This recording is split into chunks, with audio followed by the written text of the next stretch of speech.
सुश्री सरोज पांडे।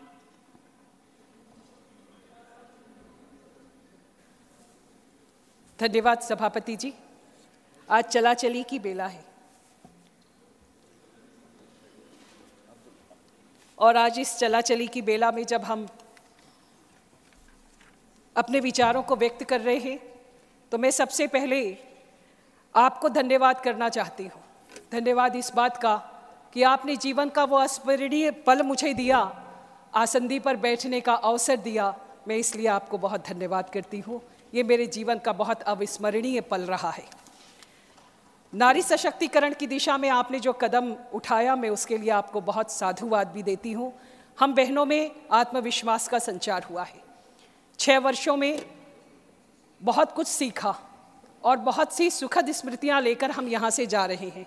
इस चला चली की बेला में मैं अपने प्रधानमंत्री माननीय नरेंद्र मोदी जी को धन्यवाद देती हूँ। हमारे गृह मंत्री माननीय अमित शाह जी को भी धन्यवाद देती हूँ।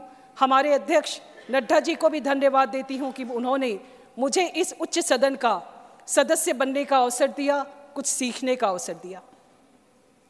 ये सदन बहुत से विषयों का साक्षी रहा है और अमृतकाल के इस स्वर्णिम सफर में मैं यहाँ पर उन पलों की साक्षी बन पाई, ये मेरे लिए सौभाग्य की बात है। मैं देश के प्रधानमंत्री जी को इस बात के लिए धन्यवाद देती हूँ कि 3 तलाक का विषय एक ऐसा विषय था जो बार बार राजनीति में फंस जाता था और राजनीति में फंसने के कारण उस पर निर्णय नहीं हो पाते थे।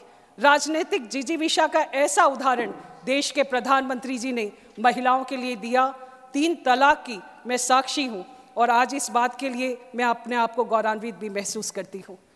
नारी शक्ति वंदन अधिनियम, जब कई बार इतिहास लिखा जाएगा तो मुझे लगता है ये एक ऐसा बिल था जब नारियों को सशक्तिकरण की दिशा में उनको स्थान देने के लिए देश के प्रधानमंत्री जी ने जो कोशिश की है, मैं देश के प्रधानमंत्री जी को बहुत धन्यवाद देती हूँ और अपने आप को सौभाग्यशाली मानती हूँ कि समय के उस कालखंड में मैं इस सदन में उपस्थित थी, मैं उस पल की साक्षी थी और देश के प्रधानमंत्री जी को इस बात के लिए बार बार धन्यवाद देती हूँ कि उन्होंने इस प्रकार के बिल को लाया जहाँ पर महिलाएं आगे बढ़ सकती हैं, सशक्त हो सकती हैं और आने वाले समय में इस देश में एक अलग परिदृश्य दिखाई देगा। 2014 के बाद से बहुत सा परिदृश्य, राजनीतिक परिदृश्य बदला है। ये कालखंड बहुत से ऐतिहासिक, बहुत सांस्कृतिक कालखंडों का समय रहा है जहाँ पर बहुत परिवर्तन हुए हैं और इन परिवर्तनों में मुझे भी भागीदारी करने का अवसर मिला। मैं अपने आप को गौरवान्वित महसूस करते हुए एक विषय जो मेरे को लगता है कि शायद ये मेरे कार्यकाल में होना चाहिए था लेकिन नहीं हो पाया और जाने का समय हो गया, वो विषय है छत्तीसगढ़ी भाषा को 8वीं अनुसूची में शामिल करने का।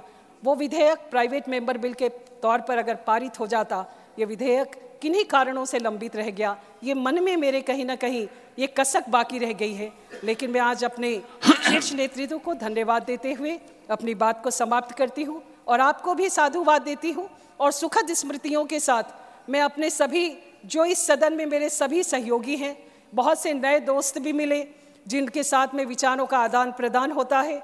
बहुत सी ऐसी यादें रही मेरे अपने साथियों के साथ की जिनसे हमने बहुत कुछ सीखा है और बहुत सारी ऐसी परिदृश्य उपस्थित हुए जो नहीं होने चाहिए थे।